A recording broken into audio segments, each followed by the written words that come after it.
La segunda sesión de la 27ª edición de las Jornadas de Teología 2014 que se celebran aquí en este centro teológico, en el ITM, y que este año, como bien saben, versa sobre el credo de la Iglesia Católica como tema nuclear. Ayer lunes el profesor Xavier Picaza nos introdujo en la primera persona de la Santísima Trinidad, Dios Padre. Hoy martes, segundo día, vamos a abordar el tema de la fe en la segunda persona.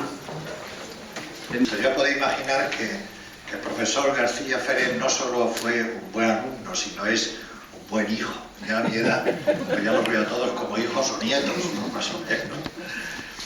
Vale, la parte que me ha tocado, que el director del teológico me asignó para estas jornadas, es la segunda persona de la Santísima Trinidad, que es Jesucristo. Ahí tenéis el resumen en la página. Si veis, hay 9 afirmaciones sobre él en el credo. Luego podéis imaginar, si de Dios Padre hay solo 3, que haya 9 sobre Jesucristo y el Espíritu Santo solo se quede con una, creo en el Espíritu Santo, que el centro del credo es la persona de Jesucristo. De estas 9 afirmaciones que tenéis ahí, 6 corresponden a lo que es el contenido de la fe en el nivel estrictamente creyente, donde puede tener o no base histórica, pero que esa base histórica no corresponde a lo que es un elemento esencial de la afirmación de su identidad como hijo. Eso proviene de una profesión de fe, de una experiencia de fe, que es: creo en Jesucristo, su único Hijo, nuestro Señor, que fue concebido por obra y gracia del Espíritu Santo. Esto es una cuestión de fe. Una cuestión histórica que avala y que soporta la fe son las otras 3 siguientes. Nació de María Virgen, padeció bajo el poder de Poncio Pilato, fue crucificado, muerto y sepultado. Y después las 4 últimas también son, o se pueden, o se deben afirmar solo desde el nivel de la fe. El tercer día resucitó de entre los muertos, subió a los cielos y desde allí ha de venir a juzgar a vivos y a los muertos. Previamente descendió a los infiernos. Bien, como dice el Papa Francisco en la encíclica primera que publicó, que como sabéis redactó el Papa Benedicto XVI, luego es una obra de los 2 papas que tenemos con vida, que escribió en el año de la fe, la Lumen Fidei, a Jesucristo, dice en una expresión bellísima, muy propia de Benedicto XVI, que a Jesucristo hay que mirarlo de frente. Y al mirarlo de frente hay que observarlo. Y una vez que se observa, hay que escucharlo. Exactamente es lo que ayer nos dijo el profesor Picaza, que antes de decir creo en Dios Padre, lo que es el credo judeocristiano es la escucha de la palabra. Primero a Dios se le escucha, pues lo mismo se hace a Jesucristo. Se le ve de frente, se le observa y después se le escucha.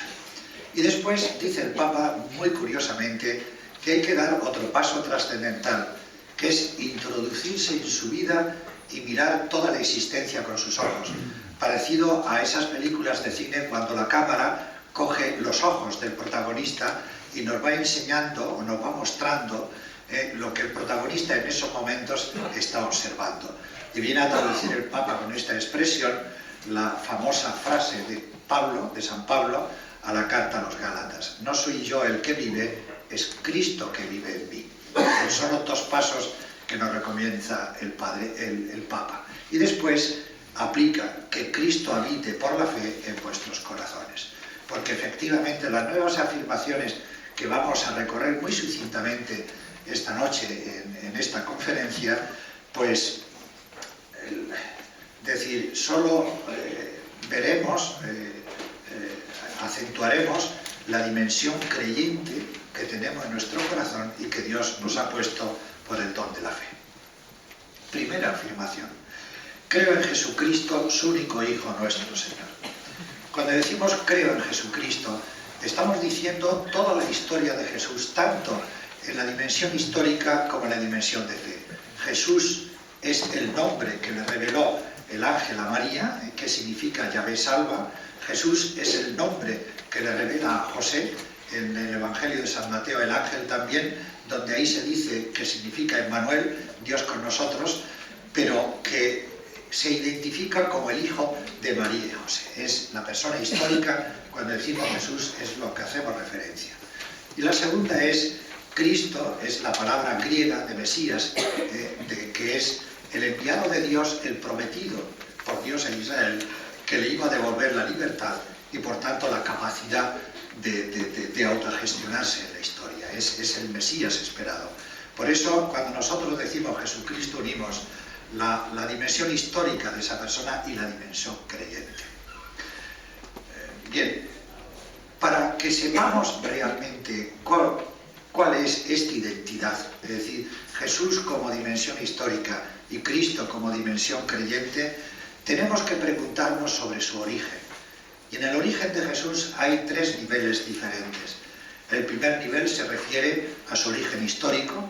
Si recordáis, cuando Jesús visita a su pueblo, a Nazaret, va a la sinagoga, coge el libro de Isaías y lee el párrafo que el profeta Isaías dice del futuro Mesías. Llegará el año en que los cojos andarán, los ciegos verán, los leprosos quedarán limpios y a los pobres se les anunciará la buena nueva. Y la gente pregunta, cuando Jesús se presenta como el Mesías, ¿no es este el carpintero, el hijo de María, hermano de Santiago y de José y Judas y Simón? Y sus hermanas no viven con nosotros aquí. Es decir, él se presenta desde ese nivel de la creencia judía de que Dios le había prometido a través de los profetas la salvación definitiva en la historia a través del Mesías, del enviado, y sin embargo la gente lo capta no desde esa dimensión creyente, sino desde su aspecto histórico, el hijo de María, el carpintero e hijo del carpintero. Ese es un origen. El segundo origen es en cuanto que Jesús pertenece al pueblo elegido de Dios. Y por tanto, a través de José, él asume las promesas dadas a Abraham y a David. De forma que los contenidos de esa promesa, él lo desarrolla en su vida histórica y de hecho en la profesión de fe de los primeros cristianos lo relacionan con los padres de la fe, con el padre de la fe judía y con aquel a quien Dios y a su dinastía le había prometido al Mesías. Y el tercer nivel es el que corresponde a nosotros. El origen de Jesús está ciertamente en la resurrección. Y poco a poco esa resurrección, conforme va calando a partir de esa experiencia nueva que Dios le dio a Jesucristo, va calando en la comunidad cristiana y va como iluminando toda esa historia de Jesús. De forma que es hijo de Dios no solo en la resurrección, sino en la transfiguración. También es hijo de Dios en el bautismo, es hijo de Dios en el nacimiento y es hijo de Dios en la anunciación. Y por supuesto es la palabra hecha carne ya con Juan desde toda la eternidad, como dice en el prólogo. De hecho, Juan lo dice así: en el principio ya existía la palabra y la palabra estaba junto a Dios y la palabra era Dios. La palabra en el principio estaba junto a Dios. Y la palabra se hizo carne y acampó entre nosotros y hemos contemplado su gloria.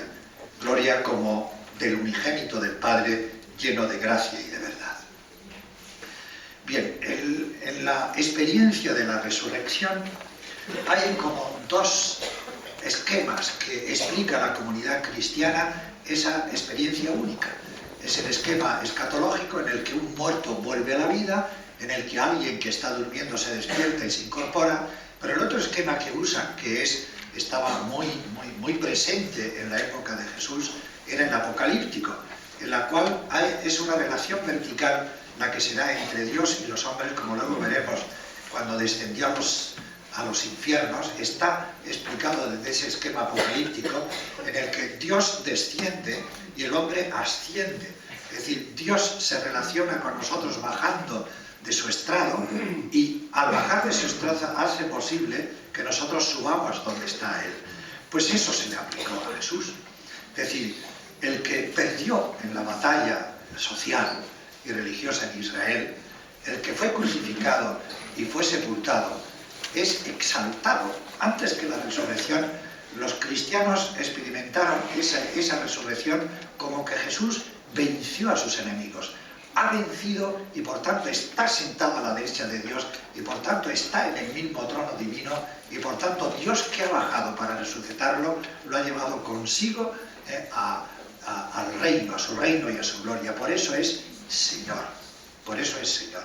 Y es Señor, figuraros, en tres dimensiones fundamentales: Señor de la historia humana, Señor del cosmos, por medio del cual dice a Colosenses, Dios creó todas las cosas, es decir, toda la creación está impregnada de su ser, y en tercer lugar también es Señor de los seres celestes, es decir, posicionado, que dirían los modernos hoy, a la derecha del Padre, realmente mira toda la realidad desde Él. Dios la mira desde Él. Es un Señor que en nuestra tradición latina está un poco más abajo del Señor, de Yahvé, lo cual nunca creó problemas a nuestra confesión de fe de la Iglesia latina. Después, ya cuando se metieron los orientales con la ontologización de la fe, eso creó muchísimos problemas hasta que vino Nicea y lo puso de la misma naturaleza del Padre, es decir, le dio la misma dimensión ontológica que Dios y por tanto esencialmente es igual. Pero en nuestra confesión de fe, como pone Pablo, es Señor, pero un grado más abajo del Señor, totalmente con las letras mayúsculas, que se refiere a Dios Padre. ¿Por qué el Señor? ¿Porque Él se lo merecía? ¿Porque realmente fue fiel a Dios a lo largo de su historia? ¿Por su plena felicidad? Pues no. En la confesión judeocristiana es Señor por nosotros, es decir, porque a través de Él Dios nos salvó. O sea, ahí está la función de su dignidad, que esté por encima de todas las cosas. No porque Él sea más que todos nosotros, que lo es, sino por la función de salvación, a fin de que nada se escape a su acción salvadora de esta realidad creada. Fue concebido por obra y gracia del Espíritu Santo. La segunda afirmación. El Espíritu, como podéis imaginar, no se concibe, estamos dentro, como veis, de afirmaciones de fe, El Espíritu Santo no se puede concebir como un hombre que tuvo unas relaciones maritales con María y de ahí nació pues Jesucristo. Eso es una burrada, eso es algo impensable. El Espíritu se entiende como esa potencia creadora de Dios desde su omnipotencia amorosa, que hace de lo estéril, del desierto que sea un vergel, como en la creación, y del desorden de la creación que se ordene toda la realidad. Es decir, la potencia amorosa de Dios hace crear y recrear a los seres. Y eso, en la tradición, diría, tanto judía, después de la creación, decía, y el Espíritu, no se refiere al Espíritu Santo, pero sí, el Espíritu aleteaba sobre esa creación. Es decir, es el poder de Dios que a través de su fuerza amorosa crea cosas nuevas. Y es, como sabemos, que la creación, en el soporte, en el trasfondo, es la alianza es lo que origina esa creación. Y lo mismo podemos decir del Espíritu Santo como esa fuerza amorosa que engendra a Jesucristo en la historia. Podemos, y Pablo lo dice, y San Juan, tanto amó Dios al mundo que entregó a su propio Hijo. Tanto amó Dios al mundo que hizo a su Hijo encarnarse para nuestra salvación. El concebir el Espíritu Santo viene de ahí, viene de esta afirmación. De forma que Jesús no es un producto exclusivo de una relación humana, sino es el producto de una relación entre Dios y el hombre, en este caso entre Dios y María. Y también el Espíritu significa esa sombra protectora, es decir, que el Espíritu cae sobre María para protegerla a fin de que lo que ella dé a luz sea realmente el consagrado, es decir, el dedicado al Señor. Tercera afirmación, nació de María Virgen. Es curioso que Jesús, al vivir y transcurrir casi toda su vida en Nazaret, podemos decir que Jesús es de Nazaret. Sin embargo, cuando hablamos del nacimiento, dos tradiciones totalmente distintas que buscan los orígenes de Jesús, las dos coinciden, la de Lucas y la de Mateo, que nació en Belén. Mientras estaban allí, en Belén, le llegó el tiempo del parto y dio a luz a su hijo primogénito. Lo envolvió en pañales y lo acostó en un pesebre porque no tenían sitio, más que en la posada. La traducción exacta es en el albergue. El albergue, que eran muy amplios, y era lógico, es decir, la parte donde estaban las personas, donde allí comían, bebían y dormían, y eso no era un sitio para dar a luz. Y se irían a la trastienda, que es donde dejaban los animales, pernoctar, y allí, de una manera mucho más tranquila y serena, es donde María daría a luz, siempre, como bastante de vosotros sabéis, con la partera o dos parteras, como las primeras que vieron a Jesús nacer. Después, en la afirmación de Pablo, hijo de una mujer, pero al llegar la plenitud de los tiempos, envió Dios a su hijo nacido de mujer, nacido bajo el régimen de la ley, para rescatar a los que estaban sometidos a ella y para que recibiéramos la condición de hijos. ¿A qué se refiere Pablo? Nacido de una mujer quiere decir que nació en una condición débil. Exactamente como al final de la revelación cristiana, casi del Nuevo Testamento, nos viene a afirmar el evangelista Juan en el prólogo que el Verbo se hizo carne.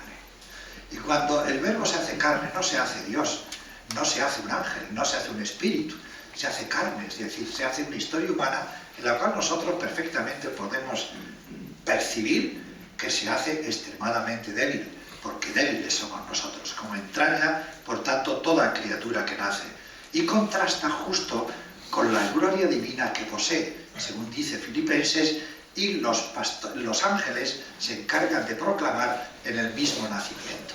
Es decir, gloria a Dios en las alturas, es decir, fiesta en el cielo y fiesta también en la tierra. Y en esa tierra los pastores van corriendo, corren para anunciar a toda la ciudad de Belén que ha nacido el Hijo de Dios. Pero la dimensión de su vida es débil, como la nuestra es, yo diría, extremadamente débil.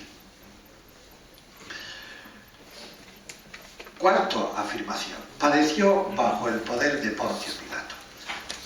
Ya entramos en la parte histórica. O sea, la afirmación de Jesús, el credo lo hace en una afirmación rápida de quién es su identidad, Jesucristo. No empieza por Jesús, hace la historia de Jesús, después viene la afirmación de fe sobre esa historia de Jesús y después lo proclama en la resurrección. No. De bote pronto, dice quién es Él. Y después de estas tres afirmaciones fundamentales creyentes, vienen las tres históricas, que podemos perfectamente datar y que efectivamente influyeron en la historia de nuestra salvación por influir decisivamente en la historia de Jesús. El primero, ni él se lo podía imaginar, es Poncio Pilato, que iba a ser nombrado tantos millones de veces, ¿no? Fue nombrado, vive en Cesarea con su mujer Claudia, no en Jerusalén.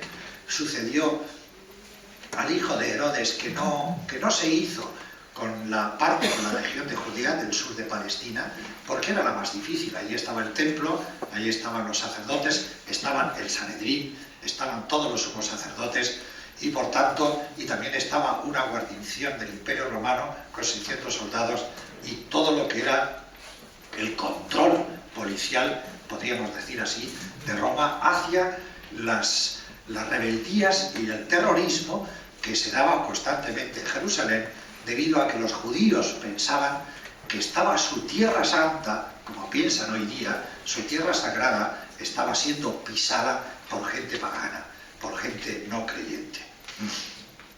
De hecho, dice Flavio Josefo, dice, se hace invivible, Jerusalén es invivible, porque los sicarios, con la sica, con el puñal, mataban a uno, escondían el puñal en la manga y ellos mismos señalaban, hay un muerto. Todo el mundo cercaba al muerto y estaba allí el asesino. De tal manera, dice Flavio Josefo, que mucha gente se fue de Jerusalén por la tensión de a quién iba a ser el siguiente que iban a asesinar. Por eso no es extraño que Poncio Pilato se fuera a Cesarea con otra guarnición de 600 soldados a vivir allí. en un palacio, aunque venía para hacer los juicios al palacio de Herodes a Jerusalén. Él pierde su cargo por matar a un grupo de samaritanos de Tirazana cuando intenta subir al monte Garizim, que es el monte donde tenían el templo esta fracción o esta herética de Israel, y buscar utensilios sagrados depositados por Moisés según una leyenda. Y entonces puso en tensión tal a la ciudad de Jerusalén que Vitelio, el gobernador de Siria, lo depuso y lo envía a Roma para ser juzgado.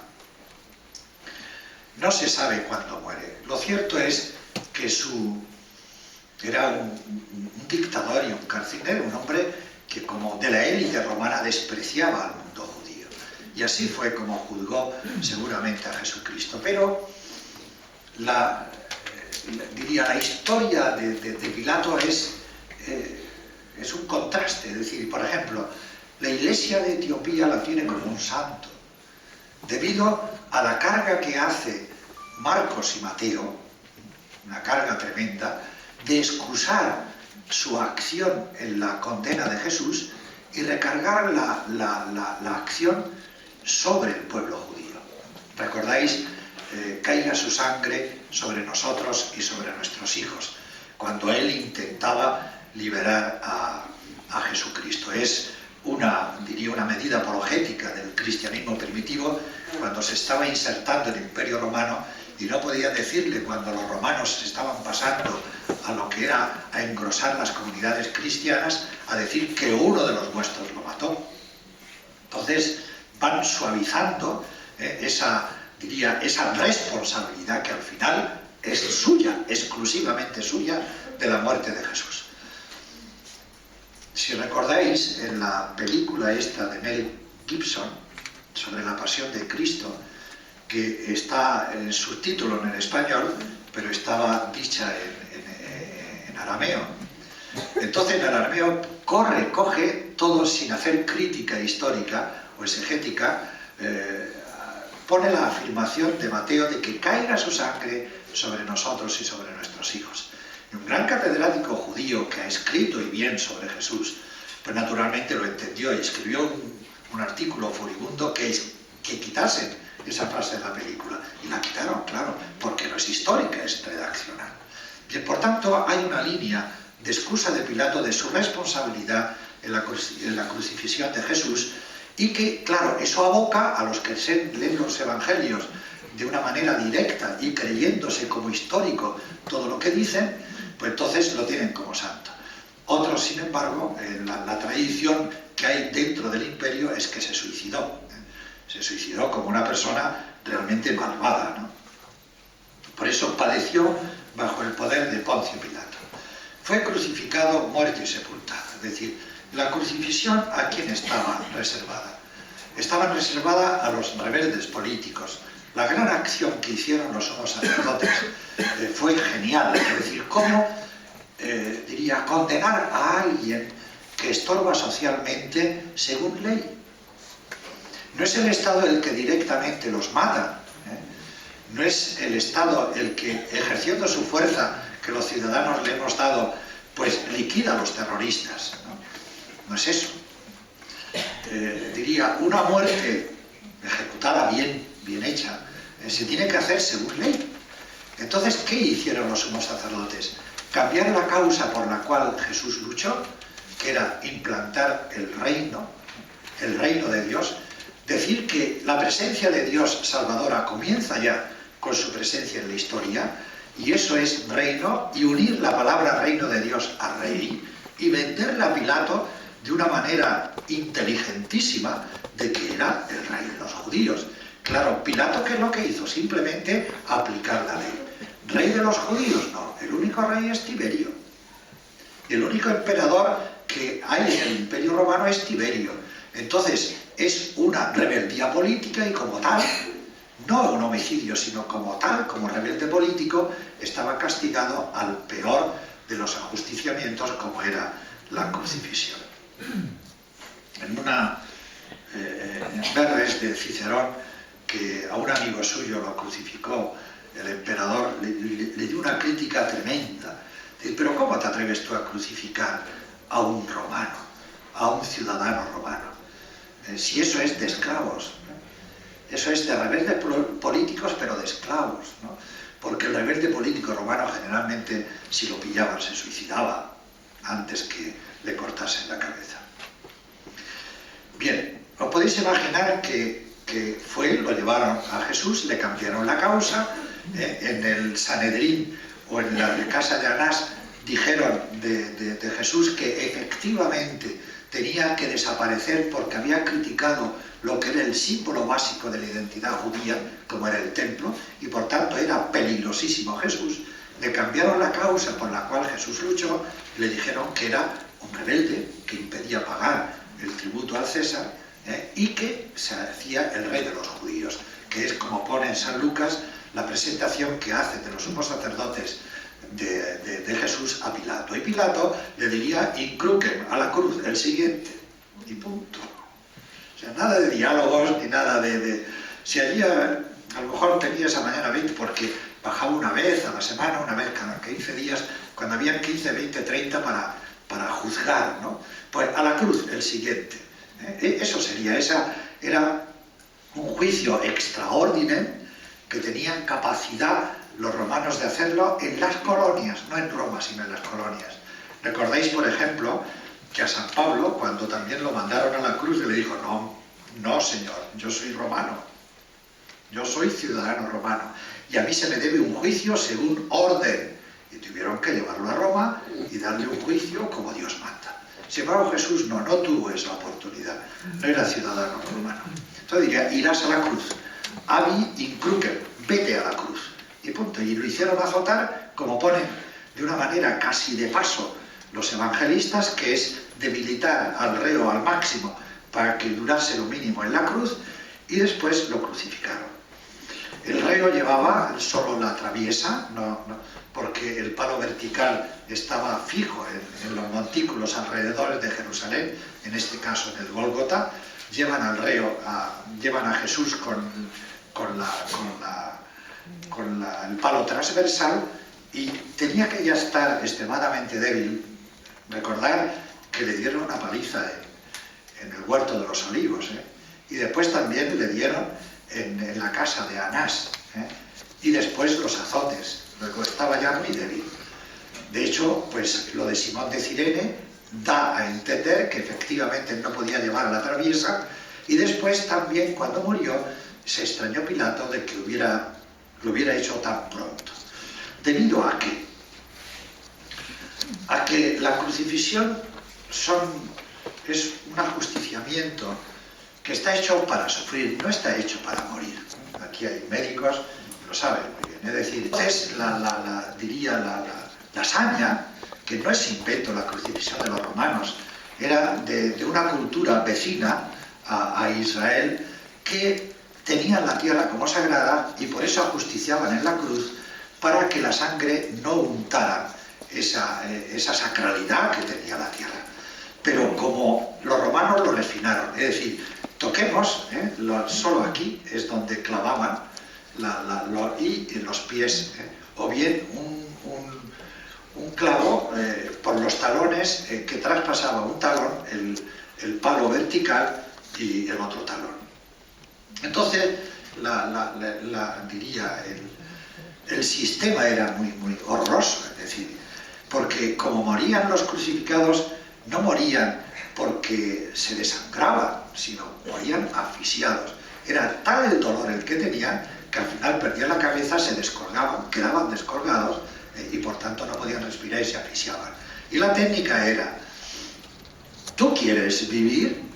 Respira.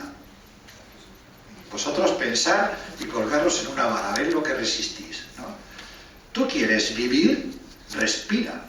Y si quieres respirar, apóyate. Figuraros. No quieres sufrir, no te apoyes. Cuélgate, entonces muere. O sea, es tremendo. Eso es no podemos imaginar lo que eso supuso, o suponía, ¿no? Por la crucifixión. Por eso, cuando vinieron los pactos de la Iglesia con Constantino, lo primero que dijo la Iglesia es que esa forma de ajusticiar a reos desapareciese. No por el dolor dolor solo, sino porque Jesús murió así. Y efectivamente Constantino quitó la pena de muerte de la crucifixión. También la Iglesia dijo el aborto fuera, el aborto fuera. Fijaros la idea de familia que tenía la Iglesia, que le venía del judaísmo. O sea, la idea de familia no es estricta original cristiana, es la fe judía se basa en la familia, por eso dice el aborto fuera. Lo que no permitió fue cuando dijo la Iglesia la esclavitud fuera, y dijo Constantino que no, porque el imperio económicamente se venía abajo. Bien, siguiente. Descendió a los infiernos. El sepultado, ¿por qué aparece en el credo sepultado? Si es obvio. Pero, porque es obvio, es decir, para decir murió, murió. Porque claro, como esto está escrito desde la experiencia de la resurrección, a ver si no murió. A ver si hicieron un simulacro de entierro. No, no, la sepultura es murió. Y de hecho, en la confesión de fe sobre la resurrección que Pablo transmite en 1 Corintios, pone también fue sepultado. Es para certificar que murió. Cuando es algo tan obvio, pero como desde la resurrección hubo tanta crítica de que efectivamente habían robado el cadáver o que no había muerto del todo, por eso la fe certifica por la resurrección de que había muerto. Por eso el hecho de la sepultura. Descendió a los infiernos. Desciende al lugar de los muertos, al Hades, donde están destinados todos los que fallecen. Jesús muere y comparte el destino de todos los hombres, pero desciende al mundo de los muertos no para quedarse, sino para proclamar la liberación de la muerte. Es un descenso que entraña silencio por una parte y salvación por otra. Es duro esto, ¿eh? Es decir, descendió a los infiernos es que murió, y que fue sepultado, y que Dios no habló. Y no habló a su Hijo. Para nada interviene Dios en la defensa y salvación de su Hijo. Sin embargo, la fe cristiana, que parte de la resurrección, sí dice en el lenguaje que os he dicho antes, apocalíptico, que efectivamente la segunda parte de ese descenso a los infiernos, la segunda parte es que desciende para salvar. Hay un silencio de Dios, pero también hay una proclamación de Dios desde esa sepultura. Desde esa sepultura, más tarde se dirá, desde la misma cruz, que empieza Dios a hablar y por tanto a salvar. Y lo hace. Fijaros en esa trama apocalíptica que pone Mateo muy bien. El velo del templo, lo que es el Sancta Sanctorum, se rompe, es decir, desaparece el Dios de los judíos como ellos lo adoraban en el templo. No existe. Hay un terremoto, por tanto hay una proclamación por parte de la tierra que algo nuevo va a aparecer. Si ya no vale el Sancta Sanctorum, si ya no vale el templo de Israel, algo nuevo aparece.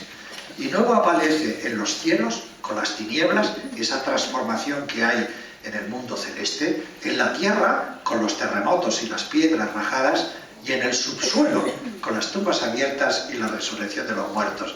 Y toda esta parafernalia, ¿para qué es? ¿Para qué es? Porque termina el mundo antiguo, termina el viejo mundo y comienza uno nuevo hecho por Dios.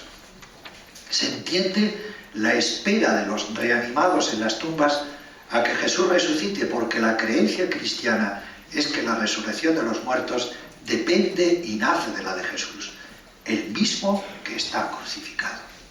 Es decir, de tal forma es así la creencia que la resurrección no es un hecho de Dios que se le da exclusivamente a Jesús, no, se le da a la entera creación. Como dice Pablo a los romanos en el capítulo 8, como dice en todas las cartas respecto a todos los bautizados en Cristo Jesús y naturalmente también a Él. Al tercer día resucitó de entre los muertos. Es, como se dice hoy legalmente, no podemos enterrar a un fallecido hasta pasadas 24 horas. Es exactamente lo mismo, ¿eh? No es que al tercer día resucitó. Los datos evangélicos más o menos es en torno a una semana, cuando los discípulos dejan Jerusalén, retornan a Galilea con Jesús oficios, de allí es donde tienen la experiencia de las apariciones. Es en torno de 5 días a una semana. ¿Por qué decimos al tercer día resucitó? Por lo que os he dicho de la sepultura, porque murió. ¿Veis? Porque murió. O sea, no está en razón de esa afirmación exacta de que a los 3 días resucitó, no. Porque a los 3 días, decían los judíos, cuando ya olía el cadáver, que se podía enterrar, para que no se enterrase a un ser vivo, sino a uno ya plenamente fallecido. Por eso, al tercer día resucitó, es decir, resucitó Dios aún muerto. Bien, subió a los cielos y está sentado a la derecha del Padre. El subió a los cielos es la exaltación, como os he dicho antes. Todo esto está en este clima apocalíptico que muchos de los que estamos aquí, para que lo entendáis, lo hemos vivido 2 veces, es decir, un cambio de época, un cambio de situación vital, que hace a la gente zozobrar. Y esa zozobra es como se explica también, diría materialmente, con esos terremotos, esas nubes, esas sombras, esos sepulcros abiertos. Nosotros, para que los mayores que hay aquí, o los de mi época, podáis comprender es lo que supuso el Concilio Vaticano II para la Iglesia y para España, que lo sabe muy bien don Antón, que está aquí, en una gran obra que ha hecho. Es decir, bueno, pero esta Iglesia, me decía, ¿ha perdido la cabeza? ¿Los curas con pantalones? Y eso me parecían viudos, todos de negro, pero con pantalones, ¿pero dónde vamos a parar?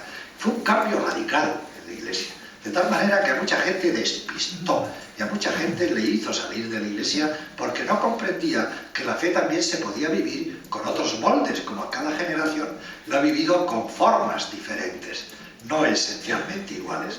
La Iglesia, la forma es igual porque es la resurrección, pero el uniforme es distinto en cada época. Y después el otro cambio apocalíptico trascendental fue con la democracia. Es decir, los que vimos, a mí me pilló la mitad de mi vida con Franco, y aquí todo era uniforme, todo era seguridad, los que vivíamos dentro de las reglas señaladas por la Constitución de entonces, y no pasaba absolutamente nada. No podíamos pasear a la luna, nada. Venir la democracia, con aquel jaleo que se armó, con los partidos políticos. Bueno, esto España se hunde. España se hunde. Bueno, esto es, para que os deis cuenta, lo que he vivido esto, vivimos de una forma y ahora empieza otra forma. Ahora, con la resurrección de Jesucristo, es así. Es la exaltación, lo subió a los cielos y está sentado a la derecha del Padre. Ya sabéis que dentro del mundo de los partidos de izquierdas hay muchísimos cristianos, y cristianos serios. Y cada vez que vienen a la iglesia, y yo los veo, y empiezan a rezar, y estar sentado a la derecha del Padre, se callan. Se callan. Mira que eres tonto. ¿Qué te tienes que callar? La derecha es, como le dije yo a una señora, no es que la iglesia sea del PP, que lo es, sino porque es el sitio de la mayor dignidad, Por eso está sentado en el sitio más digno del cielo, de la gloria divina. Por eso se coloca a Jesús en lo más alto. En lo más alto, si vemos que la dignidad de la persona humana está en el espacio, si es una lectura espacial, está en lo más alto. Por tanto, y en lo más alto, en lo más digno, que es la derecha del Padre. Y desde allí ha de venir a juzgar a vivos y muertos. Mira, el juicio es un atributo de Dios, de Yahvé. Es el sinónimo de condena al pueblo cuando lo hace mal, o condena a los enemigos de Israel cuando Israel es inocente y los enemigos son malos. Sin embargo, la mayoría de las veces, cuando se habla de que Dios juzga, se refiere a un ejercicio de soberanía o de gobierno por el que dirige al mundo con el fin de salvarlo. Y esto es lo que se nos escapa. Vendrá a juzgar, nosotros que unimos al juez. ¿Y al juez dónde lo unimos? En una silla, sentado, en un sillón sentado, con el código de derecho en la mano, donde lo aplica al reo que tiene delante. Y no, juzgar en la tradición israelita y también cristiana es un ejercicio de soberanía, de gobierno, diríamos de jefe de Estado. en el cual él mira por el bien de su pueblo, que lo ha situado en la historia como algo especial suyo, a través del cual él va a darle de nuevo la salvación a la creación. Por eso, cuando se habla en el Antiguo Testamento de Sedaká, cuando se habla en el griego de diakosine, es juicio de salvación, es que yo gobierno para salvar, yo gobierno por la paz de mis hijos, yo gobierno por la existencia de mis hijos. Yo soy soberano de esa realidad que yo he creado para que pueda funcionar bien. Por tanto, ese es el sentido de juicio. Y el juicio tiene siempre una dimensión colectiva, que esto es también muy importante. Nosotros decimos, bueno, este mundo es de los de siempre. Siempre ganan los mismos, siempre ganan los poderosos. Antes se sabían quiénes eran, ahora no se saben, ahora todos son sociedades anónimas, pero al fin y al cabo todos estamos convencidos de que el mundo lo gobierna quien tiene el dinero, quien tiene las riquezas. Y por tanto ellos son los que dan el poder para que ese poder defienda esas riquezas que son suyas, ¿no? De tal manera es así, que la historia humana tenemos una sensación de que es ambigua, que parece que Jesucristo no hubiera resucitado y que Dios no hubiera encaminado la historia de una forma decididamente hacia el bien. ¿Cómo ganan siempre los malos? ¿Y cómo se imponen siempre los intereses de los poderosos? ¿Y cómo lo que nos dan a nosotros, a la inmensa mayoría de las naciones y de las personas que estamos en la tierra, son las migajas que caen de la mesa de sus amos? Entonces, este juicio es tan importante dentro de la fe judeocristiana que dice, no, Dios va a clarificar al final de la historia que ella no es ambigua, de que hay un hilo conductor de bien, que es los que hacen posible su presencia de bondad en esta tierra, es la que al final va a triunfar. Pero esto es una cuestión colectiva, es una cuestión colectiva. Esto se hace, diría, cada vez más personal con el cristianismo. Y todavía más personal, no solo con la fe cristiana, sino cuando dialoga con el mundo griego. Desde esa expresión que tiene Jesús en la cruz al buen ladrón, hoy, no esperarás al final de la historia para disfrutar de la gloria divina. Hoy estarás conmigo en el paraíso.